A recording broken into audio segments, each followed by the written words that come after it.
Hey everybody, welcome back. This is Cassandra. This is part 2 of the brown bread recipe. So it's been an hour. Wow, look at that. Isn't that beautiful? I'm so excited. Okay, so this stage in your bread making of making the brown bread, you're simply just going to just let it come out real gently. And we're going to divide this bread into 8. I'm going to flip it back over as gently as possible. We're going to divide this dough ball into 8 or 9 pieces if possible. If not, that's okay. We'll get what we can out of it, right? So that everybody has their own, basically, like, log. And what I do, as you can see, I just cut it into 1, 2, 3, 4, and then I just go straight down the middle. And then we commence to tearing them apart if I can get my dough to cooperate. It's still very sticky. It's a very sticky dough, but God, it's good. Okay. Here's 1, 2, 3, 4, 5, 6, 7, 8. That's fine. 8 pieces is fine. Now this is going to be for the second rise, and we're going to put them on a parchment lined baking dish, and we're going to let it rise for another hour. Now here's how I do it. I just take all the pieces and kind of stretch my dough and do like that. Stretch my dough and do like that. Can you see what I'm doing? Stretch it a little bit, make it really tight, creating tension. And I'm just going to do like this and make it a little round ball. And I'm going to grab my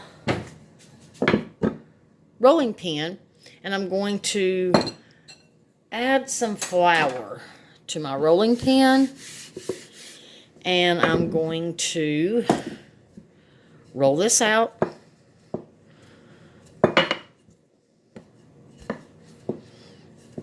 Now this is not a very big one, but it will rise to be fairly big. So, and I'm trying to get it to where you can see what I'm doing. I'm trying not, without disturbing my other pieces there, and they're actually going to start rising while I'm doing this. Now you're going to turn it on its back, on the back side up, and you're just going to do like that. Then you're going to turn it around like this. This is a very small piece. I shouldn't have started with such a small piece. And then I'm going to flatten it out. And then I'm going to take my hand and do that. And then I'm going to flatten it out again. And I'm going to come this way and do it like this.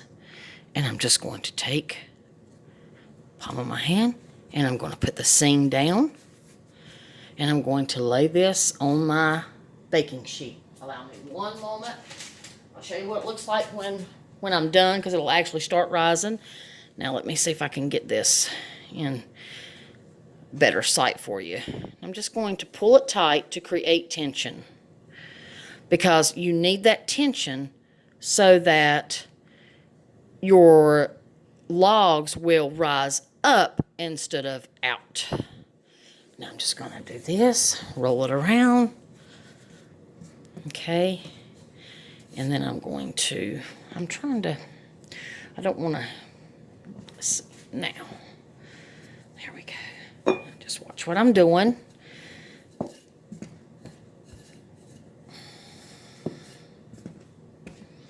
I'm telling y'all, this smells so good. I love it so much. Halfway, turn it around, do it halfway again. And you're probably thinking, wow, that's a small piece. But I promise you, it will get fat and fluffy. And that's what we want. We want it fat and fluffy. This, what I'm doing, is creating tension. So, like I said, so that my bread loaves will rise up instead of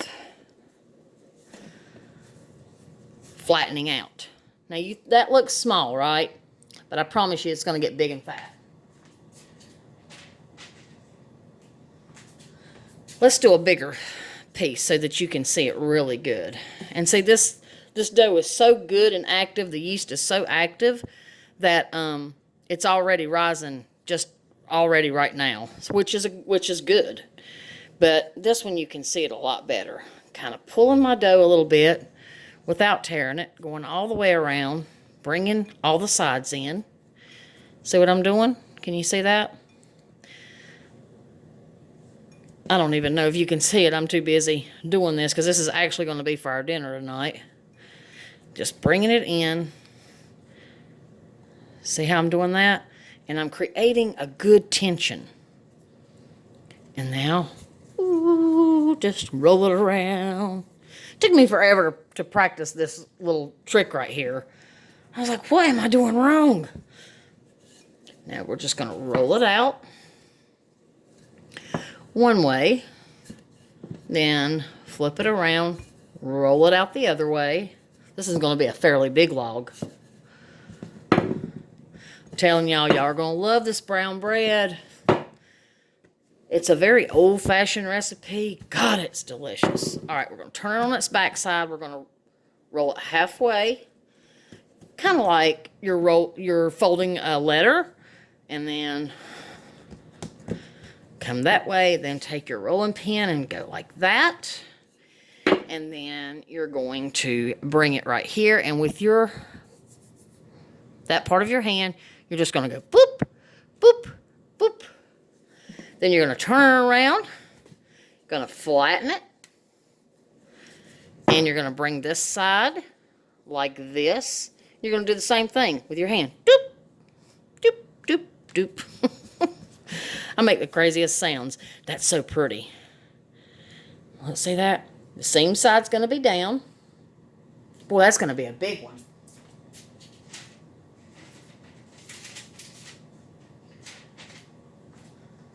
It's going to be big and beautiful. And also, I do want to let you know that when you make bread like this, you need to start it early in the morning. So, because it takes, 2 hours to rise, okay? But then you need to have the cool down time because you can't just eat it right after it comes out of the oven. You've got to put it on the wire rack and you've got to let it cool down or it's not going to taste that good. You won't be able to taste the flavors. It's got to have that cool down time. So I like to make mine. I actually started making this, I think it was about 11 o'clock this morning. We're going to have this for dinner tonight, so I've got it done just in time. And I love leftovers because all I have to do is warm them up. Everything's already cooked except for this bread. The butter's been made. The food's been cooked. So all I have to do is warm everything up and make fresh bread. We're going to do our letter thing. We'll call it the letter fold. I don't know what the proper terminology for this type of fold is. Now we're going to go all the way. I'll take that hard part of our hand, push it down, turn it around, give it a little roll, come back, and do that again with that seam. Down, down, down. Oh, yes. Perfect. And there's the seam, and that's the side that's supposed to be up. I'll bring the whole pan over here as soon as I'm done. Thank you for your patience. I really appreciate that because you have to do these one by one. I'm telling you, if you make these for your family dinner, like if you have like a reunion or if you go to your grandma's or your aunts or your uncles and for Christmas or something or Thanksgiving and you make this, oh, you're going to have people begging you to make more. They're going to say, you didn't make enough. I'm telling y'all, God, it smells so good I could eat this dough raw. All right, turn it on its back side. Let's do the letter fold. Turn it around like that. And do that. Okay. And then...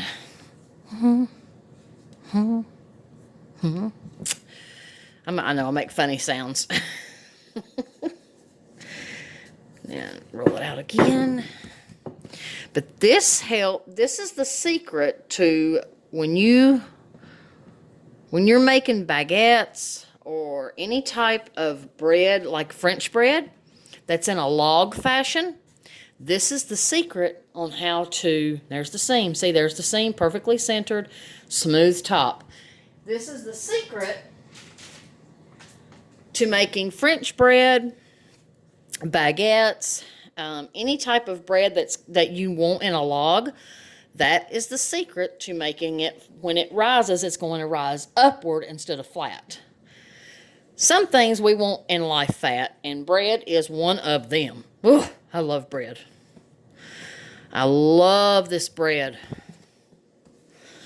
Roll it around, get it good rolled. Let's put that over there so it's out of the way. Roll, roll, roll. Turn it around. Roll, roll, roll, roll, roll, roll, roll.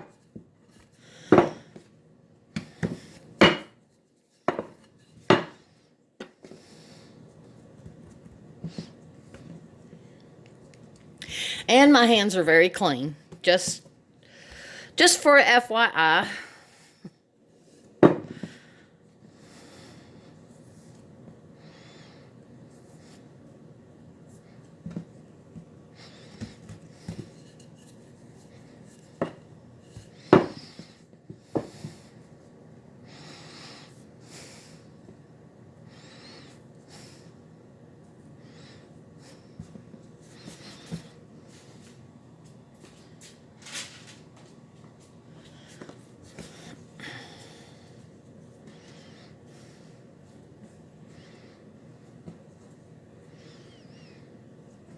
How many of you out there like baking bread? How many of you have been baking bread and know the magic behind it? It's just such a magical, I don't know. It's just such a beautiful process, you know. To me, it always takes me back in time, especially an old recipe like this, and it's got those beautiful, delicious flavors in them.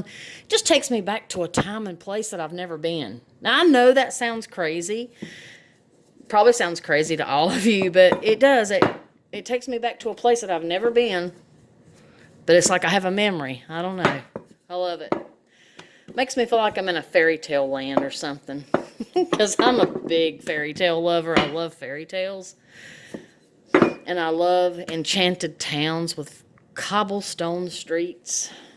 Oh, it just reminds me. That's what it reminds me of. I love making bread. And once you start making bread, you get addicted to it. I'm telling you. But you know what? I couldn't think of anything else that I would rather be addicted to. It's not a bad thing, you know?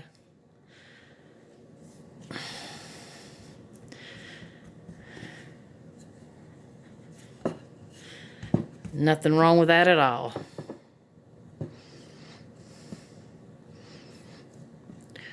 There's a lot better bread makers than myself out there. They make the breads look absolutely beautiful.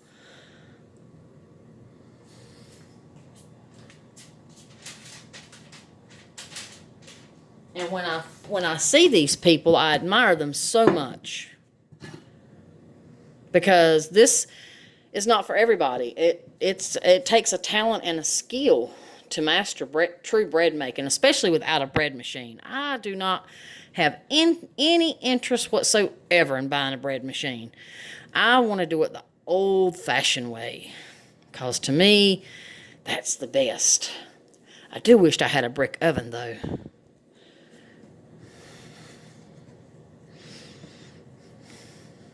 Creating that tension.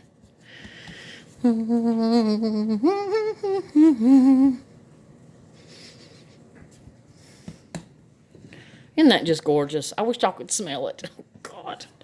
Oh, I can't wait to taste it. I actually am looking forward to dinner tonight. I think all I want's the bread. Well, maybe the vegetables. I love my vegetables too.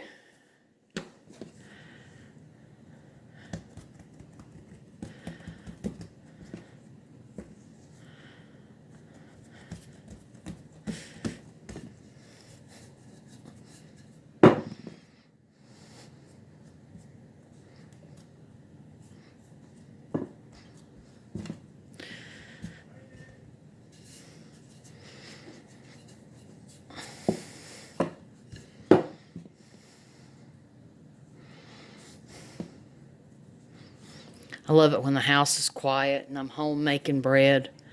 I don't know, it's just enchanting. Just such an enchanting. It's just so enchanting to me. Then there's the seam.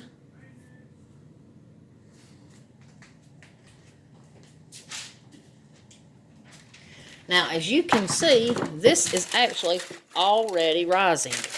Isn't that crazy? It's awesome. Remember the first piece that was so small? Look how much it's rose so far.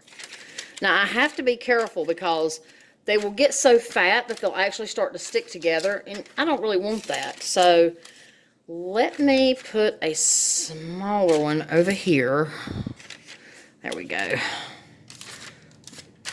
Let me just separate them out in a manner where they hopefully won't be sticking together. But that was my first piece, and look how much it's risen so far. This is incredible. Now, the way that I've rolled these with the tension, they're going to, as you can already see, they're poofing upwards instead of flat. It's always depressing when you work so hard to make bread and then it just rises flat. That's just devastating. Believe me, I know, I have done it. So I wanted to prevent you from making the same mistake. I'm just going to cover this up with clean paper towel. I'm going to set my timer for an hour and we'll be back. Peace and love, everybody. Stay tuned for part 3. This was part 2 of the brown bread recipe. Please stay tuned for part 3 because I can't wait for you to see the final result.